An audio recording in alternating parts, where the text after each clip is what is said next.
Հայաստանի վարչապետ Նիկոլ Փաշինյանն աշխատանքային այցով Բրյուսելում է, որտեղ մասնակցել է համաշխարհային դարպասներ միջազգային երկրորդ համաժողովին։ Հարավային Կովկասում եւ Կենտրոնական Ասիայում Եվրամիության ներգրավվածության ապելացումը տեղի է ունենում ճիշտ պահի։ Համաժողովին իր ելույթում հայտարարել է Փաշինյանը, Հայաստանը պատրաստ է կամուրջ կառուցել այս տարածաշրջանների միջև։ Ժամանակակից պատմության մեջ առաջին անգամ մեր տարածաշրջանը թե քաղաքականապես, թե լոգիստիկապես պատրաստ է բացահայտել իր չօգտագործված ներուժը եւ ինտեգրվել Եվրոպայի, Հարավային Կովկասի եւ Կենտրոնական Ասիայի միջև ավելի ընդգրկուն, անխոչնդոտ կապակցվածության մեջ։ Թրամփի ուղի հանուն միջազգային խաղաղության եւ բարգավաճման նախագիծը, որը հայտնի է նաեւ որպես TRIP ուղի, խոստումնալից ներդրումային ծրագիր է, որը համագործակցության մեծաթիվ հնարավորություններ է բացում երկաթուղիներից մինչև էներգետիկա։ Հետևաբար Հարավային Կովկասում եւ Կենտրոնական Ասիայում Եվրոպական միության ներգրավվածության ավելացումը տեղի է ունենում շատ ճիշտ պահի, եւ Հայաստանը պատրաստ է կամուրջ կառուցել այս տարածաշրջանների միջև,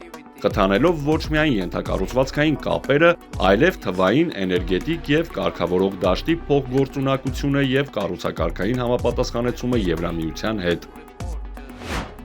Հայաստանի նախկին մարդու իրավունքների պաշտպան Արման Թաթոյանը հայտարարել է, որ 2026 թվականի խորհրդարանի ընտրություններին մասնակցելու է իր ղեկավարած Միասնության թեպեր նախաձեռնությամբ։ Վստահեցնում է, որ ինքնուրույն քաղաքական ուժ են եւ ինքը հավակնում է Հայաստանի վարչապետի պաշտոնին։ Ես մարդու իրավունքների պաշտպանն եմ եղել Հայաստանի 6 տարի։ Իշխանությունը այս գործող իշխանությունը մինչև այդ նախորդ իշխանությունը նրանցից առաջ, բայց այս գործող իշխանություն կան հիմա նրանք սկսեցին դաժան ձևով մեզ կամ պայքարը, այսպես ճնշումները մեր նկատմամբ, երբ խնդիրները սկսեցին դառնալ նրանց։ Եվ թե դրանից առաջ իշխանությունները մենք խնդիրներ ունեցել ենք, թե այս իշխանության ժամանակ հատկապես այսպես սաստկացել է, ինձ երբեք չեմ կանգնացրել, նույնը հիմա է։ Ես քս բնույթով այդպիսի մարդ եմ։ Եթե ես գիտեմ, որ ես մի բան ճիշտ եմ անում, հավատում եմ իմ տամացածին, ինձ չի կարող կանգնեցնել, թե կողքից ով ինչ է խոսում։ Ես իմ գործն եմ անում։ Դուք չեք հիշում մեր նախորդ ժամանակահատվածում ինչ էր։ Խոչընդոտներ, խնդիրներ բազմաթիվ։ Ինձ դա կանգնեցրել է, երբեք չի կանգնացրել։ Եվ որովհետև ես հավատացած էի մեր թիմով, մեր աշխատակազմով ինչ ենք մենք անում։ Նույնը հիմա է։ Ես իմ թիմակիցներով մենք վստահ ենք այն նախաձեռնությունը քաղաքական, որ մենք այսպես առաջ ենք քաշել եւ տանելու ենք առաջ, մենք անում ենք այն, ինչ պետք է Հայաստանին։ Այն, ինչ պետք է մեր երկիրը այս վիճակից դուրս բերելու համար։ Եվ արձագանքները այդ առումով մեզ չեն կանգնեցնելու։ Նույնը վերաբերում է ոչ իշխանական, տարբեր կողմերից եկող արձագանքներին։ Այո, ես դրանց եւ մեր թիմը ուշադիր ենք, հետևում ենք բոլորին, բայց դրանք մեզ արդյոք կուրենան կանգնեցնելու կամ մեր նպատակներից շեղվելու, ոչ իհարկե։ Այո, եթե կլինեն արձագանքներ այնպիսի, որ կնպաստեն մեր խնդիրների լուծմանը, մեր ազդարարած օրակարգը, սրանք երկիրը այս վիճակից դուր համատեղ ջանքերով դուրս բերելու, դա բոլորովին այլ հարց է։ Հիմա ով է, դուք այդպես ասացիք, ով է բերել եւ դուք ասացիք, որ չեմ կարող կապ ունենալ, կապ չունենալ, երևի իրենց չեմ կարող։ Գիտեք, մենք հենց դրա համար էլ այս պրոցեսը նախաձեռնել ենք, որ չնայած ռիսկերին, որ միևնույն է շարունակելու են ասել սրա պրոյեկտը, այս պրոյեկտը, այն պրոյեկտը, մենք մեկ է պետք է այս խնդիրը մեկը միշտ լուծենք։ Այս պրոյեկտ, սրա պրոյեկտը, սա է բերել, նա է բերել, դա իշխանության օրակարգ է։ Դա Հայաստանը հիասթափության մեջ պահելու օրակարգ է։ Դա Հայաստանը լճացման մեջ պահելու օրակարգ է, զարգացում թույլ չտալու օրակարգ է։ Այսինքն, եթե գնա, եթե մենք չհանձնառենք բոլորով միասին ձեր օգնությամբ նաև չկտրել, չճեղքել, այսպես ասած, այս մարտահրավերները, դուք համոզված եղեք, 10 տարի հետո ով կա նույնն են ասելու։ Այս է, սրա պրոյեկտն է, նրա պրոյեկտն է, չգիտեմ, երևի արդեն խորհրդային միությունն էլ հետ կգնան, ինչ կենտկոմի քարտուղարներ եղել են, բոլորով կսկսեն ասել, որովհետև կսպառվի մնացածը։ Այսինքն, գիտեք ինչ, ես սա շատ հստակ է պատասխանը եւ այս շարժումը հենց նրա համար ենք նախաձեռնել։ Այս քաղաքական նախաձեռնությունը հենց նման համար է, որ մենք այլևս չունենանք նման բաներ, որ մեզ չպարտադրեն քարոզներով մարդկանց թույլ չտալով, որ սթափ մտածեն երկրի զարգացումը արգելակերպ ֆինանսական միջոցներով։ Մեր հիմնադրամը, ասեմ ձեզ, սկզբում, հետո նաև հիմա դե վերածվել է այլ գործունեության, իմ գործունեությունը միշտ ֆինանսավորվել է մեր տարբեր հայրենակիցների ներդրումներով։ Դրանք այդտեղ ոչ մի գաղտնիք բան չկա։ Նրանք իմ պարզապես մարդիկ են, ում ես չեմ ճանաչում, իմ ընկերներից են եւ այլն, եւ նույնը վերաբերում է այս գործունեությանը։ Չկա որևէ մի, ասես, մի մեծահարուստ մարդ, որը ամբողջը մեզ ֆինանսավորում է, մի հատ էլ թելադրելու է, թե ինչ անել։ Ես ինքս իմ բնույթով այնպիսի մարդ եմ, միշտ բոլոր որոշումները կայացնում եմ ինքնուրույն,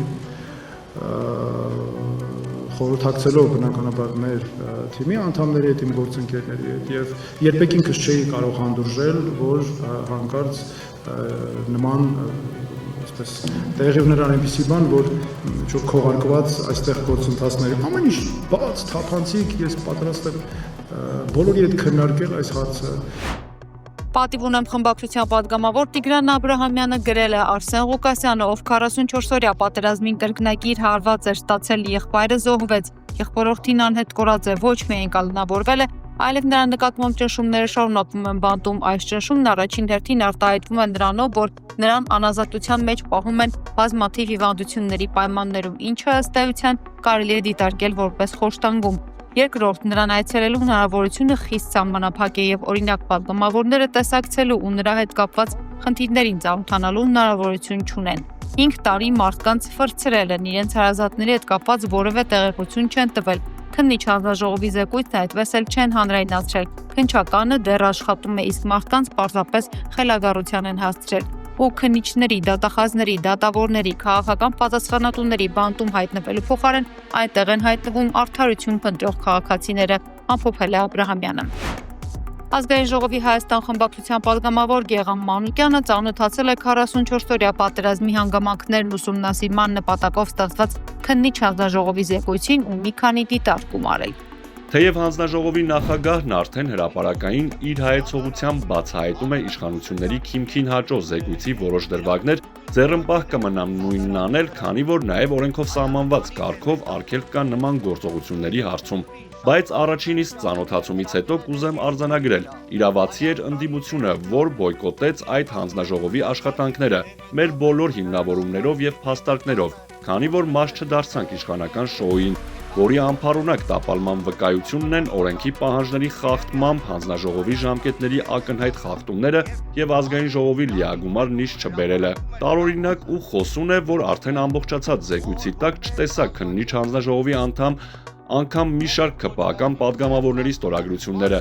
Շատ ավելի հարցեր են ծնվում իշխանությանը անձամբ Փաշինյանին ուղղված կադրային սխալ քաղաքականության խայտառակ նշանակումների բանակի հետ կապված ոչ համակողմանի վերլուծության արդյունքում ռազմավարական որոշումների կայացման հարցերով։ Զեկույցին ծանոթանալուց հետո բազում հարցերս, հարցադրումներս այս օրերին դառնալու են Հայաստանի Հանրապետության գլխավոր դատախազությանը, քննչական կոմիտեին, ԱԱԾ-ին, ՀՀ ոստիկանությանն ուղարկվելիք падգամավորական հարցումներ, որոնց արդյունքների մասին անպայման տեղյակ կպահեմ հանրությանը։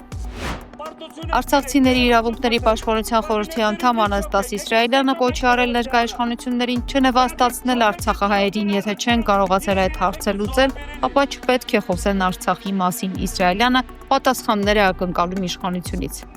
Ներկայաշխանության ղեկավարներին Արցախի անունը տալով 1000 անգամ մտածեք, հետո տվեք։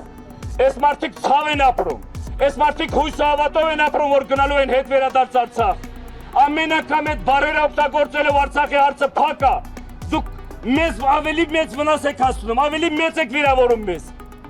Մենք թույլ չենք տալու, որ ոչ մեկը, ոչ մի շան որդի Արցախի հարցը կասկածանքի տակ դնի, Արցախի հետ վերադարձը կասկածանքի տակ դնի, Արցախի հիմնախնդիրը կասկածանքի տակ դնի։ Պարտություն եք կրեք, ներողություն խնդրեք, կաբինետներում մի չոքեք, եկեք ստե չոքեք ժողովրդի առաջ։ Գնացեք չոքեք այդ ծնողները առաջ, որոնց իրենց երեխեքը զոհաբերել են։ Վայոց ձորը նոր մարզպետ ունի Ջերմուկի քաղաքապետի պաշտոնը զբաղեցրած Վահագն Արսենյանը պատասխանել է, թե ինչու է համաձայնել այդ պաշտոնին, թե նախկին մարզպետն ինչով չի գոհացրել կառավարությանը, թե իր հայրը ՀՀԿ-ից է եղել, իսկ ինքն արդեն 4 տարի է ԿՊ-ի հետ է ճանապարհ անցնում, արդյոք այդտեղ դիսոնանս չկա հարցերին։ Առաջարկել են, ես համաձայնվել եմ։ Նախի մարզպետի հետ էլ շատ լավ հարաբերություններ ունեն։ Նախկին մարզպետի աշխատանքը ինչով չէր գոհացնում։ Ես ինչ իմանամ, ինձ այդ հարցում։ Դե Դե ես որպես համայնքապետ շատ գոհացել եմ ու շատ մտերիմ հարաբերություններ ունեմ ես մարզպետի հետ նախկին։ Որպես մարզպետ դուք ԿՊ-ի հետ եք հիմա ճանապարհ անցնում։ Բայց 4 տարի արդեն ԿՊ-ի հետ ճանապարհ եմ անցնում։ 4 տարի է այս համայնքի ղեկավարը։ Ձեր հայրը հանրապետականի հետ է, հա, ճանապարհ։ Սա ինչպես է ստացվում այս քաղաքական տարբեր ուղղությունները։ Ես երբեք կուսակցական ոչ մի չեմ եղել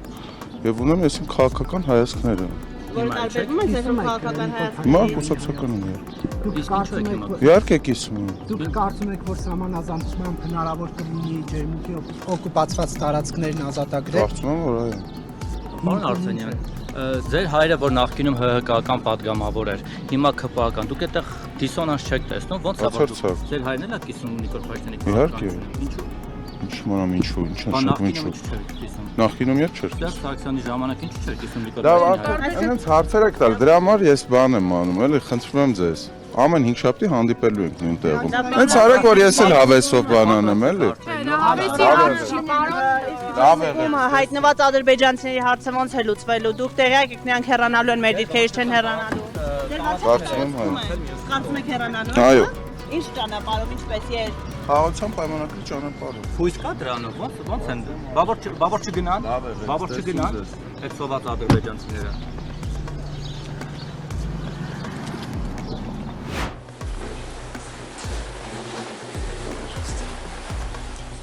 Տաջիկստանի մայրաքաղաք Դուշանբեում հանդիպեն են Ռուսաստանի նախագահ Վլադիմիր Պուտինը եւ Ադրբեջանի նախագահ Իլհամ Ալիևը։ Հանդիպումը սկսվել է Ազալ ավիաընկերության ինքնաթիռի վթարի հետ կապված իրավիճակի քննարկմամբ։ Պուտինն Ալիևին հիշեցրել է, որ ներողություն է խնդրել նրանից Ազալ ավիաընկերության ինքնաթիռի հետ կապված ողբերգությունը տեղի ունեցել Ռուսաստանի երկնքում։ Ռուսաստանի նախագահն իր ամենամեծ ցավակցությունն է հայտնել ինքնաթիռի կործանման հետևանքով զոհվածների ընտանիքներին, վստահեցրել, որ ռուսական կողմը կփոխհատուցի ողբերգության համար պատասխանատուների գործողություններին էլ իրավական գնահատական կտան։ Իր հերթին Ալիևը շնորհակալություն է հայտնել Պուտինին Ազալ ինքնաթիռի մասին տեղեկատվության համար։ Ռուսաստանի եւ Ադրբեջանի միջև հարաբերությունները հաջողությամբ զարգացել են այս տարի, նշել է Ալիևը, հավելելով, որ Մոսկվայի եւ Բաքվի միջև բոլոր ճանապարհային քարտեզները հաջողությամբ իրականացվում են։ Նա երկրների միջև օրակարգը բնութագրել է որպես ընդարձակ եւ դրական։ Պուտինի հետ հանդիպանը Ալիևը վստահություն է հայտնել, որ նախագահների կողմից երկու երկրների հասարակություններին ուղղված ուղերձները դրական կընդունվեն։